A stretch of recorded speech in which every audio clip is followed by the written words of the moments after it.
Hospitalization. You're planning to use that as an excuse to slack off on housework even more. Slack off? I didn't mean to. If you keep shirking your chores, divorce is next. My husband spoke these words casually, unfazed by my upcoming hospital stay. He seems to think he can intimidate me with the threat of divorce, believing that dangling the possibility will make me more obedient. What an insult. Being a housewife doesn't mean I'll let myself be pushed around. I'm definitely going to divorce him and escape from this hell. I'm Sandy Davis, 28 years old. A year ago, I married Kenny, a colleague from work. Although we were in different departments, our frequent interactions led to a relationship. After a smooth courtship, we got married. I left my job and embraced life as a full-time housewife. Before we tied the knot, Kenny had said to me, "Sandy, after we get married, I'd like you to be a full-time housewife." Really? But I actually like my job. My mom was always a stay-at-home mom, and I think it's best for women to manage the home. Because of her, my dad could focus on his work without any stress. Is that so? Are you sure? I'm not exactly an expert in housework. That's all right. All I ask is that you manage the house without overburdening yourself. I'll handle the earning. All right, Kenny, if that's what you want, I'll give being a housewife a try. So, I left my job and embraced my new role as a housewife.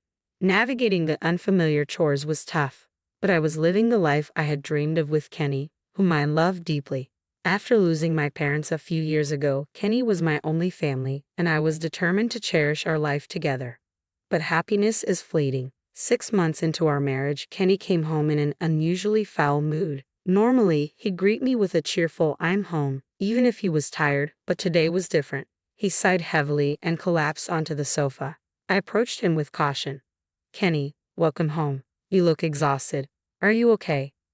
Dinner is ready. Would you prefer to eat first or take a shower?" "Hey, Sandy, can't you see I'm deep in thought? Stop bothering me." With wide eyes and a fierce glare, my husband erupted in anger. I had never seen him so enraged before, and I flinched instinctively.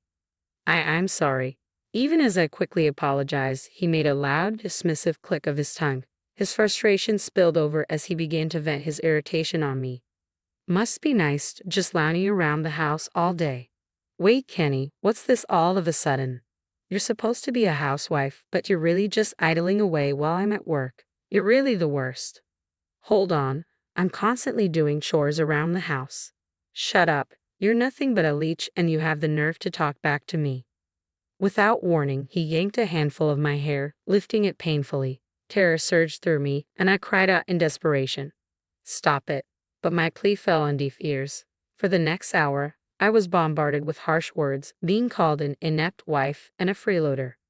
"I'm cutting our monthly expenses," he announced, his disdain for me growing daily. At first, he reduced our spending money by $100, but now I was left with only half of what I used to receive. Our relationship had devolved into something far from husband and wife. It felt more like master and servant. And this was just a year into our marriage. A year might seem short, but for me, it was a year of torment. Since Kenny lost his temper, time seemed to drag agonizingly slow. Each night, I faced his reprimands and blame for every minor infraction. Despite everything, I stayed with Kenny because I couldn't bring myself to truly dislike him. I clung to the hope that one day he would return to the man I once knew. Then, one day, something unexpected happened. As I was cleaning the house, my cell phone rang. I glanced at the screen and saw a name I hadn't seen in ages. Lori, a former coworker. Thrilled by the surprise call, I quickly answered. "Hello, Lori. It's been a while." "Sandy, it's been too long. Do you have time to talk?" "Absolutely." "I hope you don't mind me asking, but are you having problems with your husband?" "Problems? Why do you ask?" "I recently heard something unsettling. Kenny has been speaking poorly of you at work." "Wait, what's going on?" Lori explained that my husband had been portraying himself as very dominant at home. He'd been saying things like, "She can't do anything without me. She's utterly helpless with housework. If it weren't for me, she'd be divorced by now." Apparently, he had been bad-mouthing me to former colleagues and junior staff in his department. Since I used to work at the same company, everyone there knows me. Some of my old coworkers who are familiar with me had subtly defended me, but it seems this only injured Kenny further. He began ignoring and cold-shouldering those who stood up for me. As a result, the trust he had built was eroding. and the atmosphere in his department had reportedly become quite tense. Hearing this, Lori grew concerned and decided to reach out to me. I was left speechless by the news. I felt not only guilty but also deeply embarrassed that Kenny was causing problems for his colleagues. "I'm sorry, Lori. It seems Kenny has been stirring up trouble." "It's okay. He doesn't even listen to me at home." "I understand, but it's important to address this before it gets worse for both your sake and Kenny's." "You're right. Thanks, Lori. I'll make sure to talk to him tonight." "Try to, and remember, if you need to talk, I'm always here."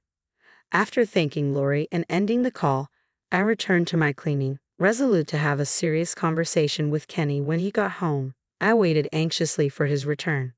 Several hours later, Kenny walked through the door as usual, heading straight for the fridge to grab a beer. Lately, he had stopped saying, "I'm home," or sharing details about his day. After finishing his meal, he would often start lecturing me, so I decided to bring up the topic before he could even take a sip of his beer. "Hey Kenny, how's work been lately?" "Ha! Why the sudden question? I'm not so incompetent that you need to worry about me." "It's not about work. I actually heard something today. It seems you've been talking about me behind my back at the office." "Talking behind my back? What are you talking about?" "Don't play dumb." I stared at him, making it clear that I wasn't buying his act. I confronted him directly, catching him off guard. "What's your goal here? It's not just at home. You're bad-mouthing me at work too. What's the point of creating a toxic atmosphere in your department?" "Huh? What are you talking about?" "Do you realize that everyone is suffering because of you, Kenny? Why can't you see that? If you want to criticize me to my face, go ahead, but don't drag your colleagues into this mess." As soon as I finished speaking, a sharp slap echoed through the room. A dull, spreading pain on my left cheek made me realize my husband had just hit me. "Why did you do that?" "Why? It's because you keep talking back." "Talking back? I was just trying to express my concern for you, Kenny." "Be quiet. You have no right to boss me around. Understand this. You're only here because of me. If you get that, then stay silent and manage the house." His words were harsh and delivered with a cold, commanding tone. I was left speechless, overwhelmed by fear that paralyzed me. Despite my instinct to respond, my body refused to move. Afterward, Kenny resumed drinking his beer as if nothing had happened. He laughed while watching TV and ordered me to bring him snacks. In the end, no matter how much I worried about him or tried to communicate my concerns, it seemed futile. No matter what I said or did, I couldn't get my husband to understand. His treatment of me continued to deteriorate day by day. My heart and body were both suffering. One day, while on my way to the grocery store, I was suddenly overcome with severe nausea. My vision blurred, and an intense dizziness struck me so violently that I couldn't stay on my feet. When I came to, I found myself in a hospital bed. The doctor, seeing me awake, explained my condition with gentle concern.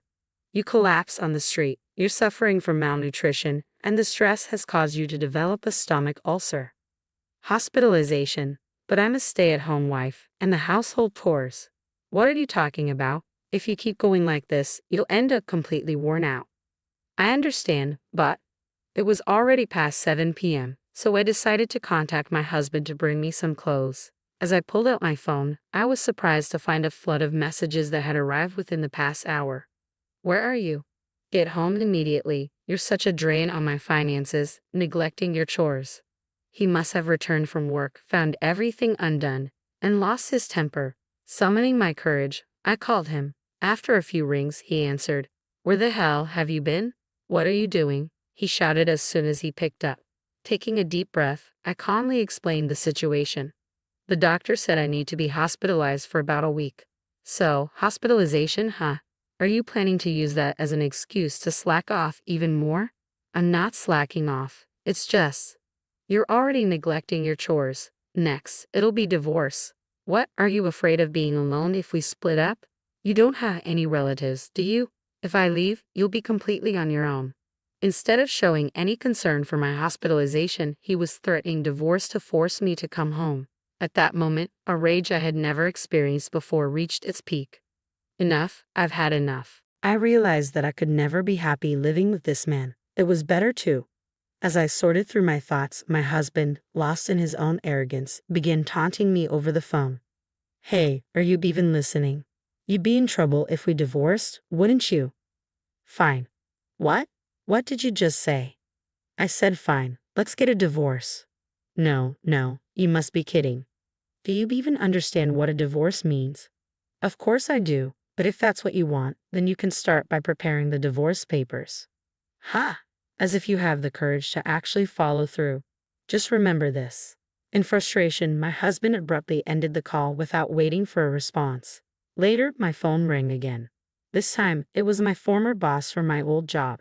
Even after I became a housewife, my old boss had reached out to me several times. I had always been passionate about earning certifications, accumulating several before my marriage. These certifications, earned during my student days and early career, had greatly benefited my job, earning me a reputation and trust from higher-ups. Despite my decision to quit after getting married, they had made several attempts to keep me on board. Now, as I contemplated divorce while in the hospital, I also considered returning to work. When I shared this with my boss, he was immediately supportive. He agreed to reinstate me and even arranged for company housing. It was decided that I would return to work and move into the dormitory next month. I'm ready now. I can leave my husband anytime. When I returned home from the hospital, I found the completed divorce papers on the desk. Without hesitation, I signed them and immediately submitted them to the courthouse. I rushed back home, packed my essentials, and left before my ex-husband returned. A few hours later, while taking a breather in a budget hotel, my phone buzzed with a call from Kenny. Reluctantly, I answered his persistent calls, and he immediately started yelling. Hey, did you get discharged from the hospital today?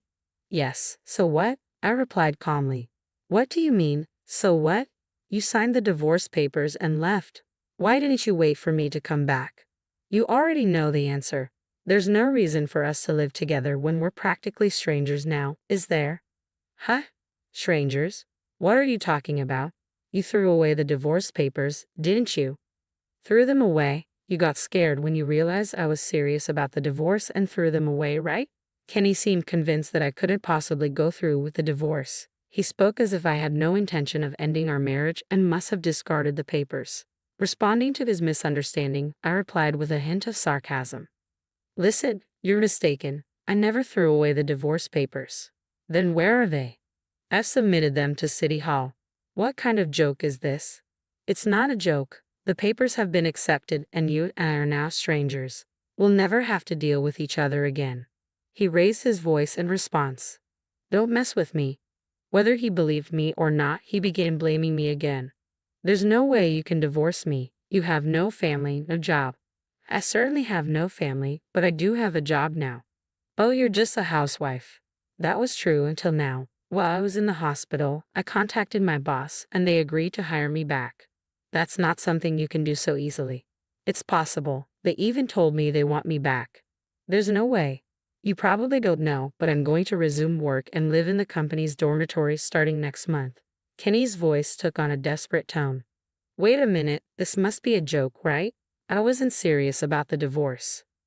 I don't care. I accepted the divorce because it was what you wanted. There's no problem with that, right? But that's a problem. How am I supposed to live without you?